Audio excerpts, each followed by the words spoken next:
Yeah, I ask myself that frequently. We're trying to dig a hole under LA, and this is to create the beginning of what will hopefully be a 3D network of tunnels to alleviate congestion. So, I mean, right now, I think one of the most soul-destroying things is traffic. It affects people in every part of the world. It takes away so much of your life, and it's horrible. It's particularly horrible in LA. And I think you've brought with you the first visualization that's been shown of this. Can I show this?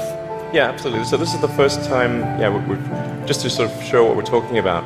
So there are a couple of key things that are important in having a 3D tunnel network. First of all, you have to be able to integrate the entrance and exit of the tunnel seamlessly into the fabric of the city. So by having an elevator, sort of a car skate that's on an elevator, you can integrate the entrance and exits to the tunnel network just by using 2 parking spaces.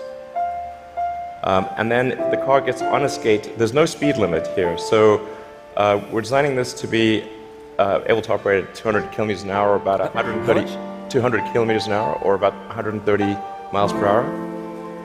So you should be able to get from, say, Westwood to LAX in 6 minutes, 5-6 minutes. So possibly initially done as like on a sort of toll road type basis. Yeah. Which I guess alleviates some traffic from the surface streets as well.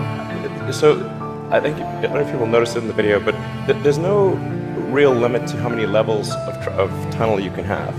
So you can go much further deep than you can go up. The deepest mines are much deeper than the tallest buildings are tall.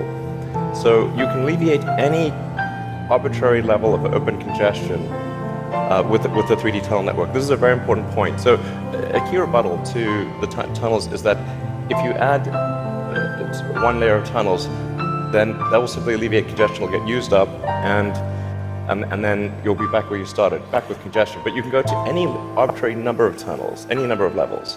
But people assume traditionally it's incredibly expensive to dig, and that would block this idea. Yeah. Well, they're right. To give you an example, the LA subway extension, which is, I think it's a 2.5-mile extension that was just completed for $2 billion. So it's roughly $1 billion a mile to do the subway extension in LA. And this is not the highest utility subway in the world.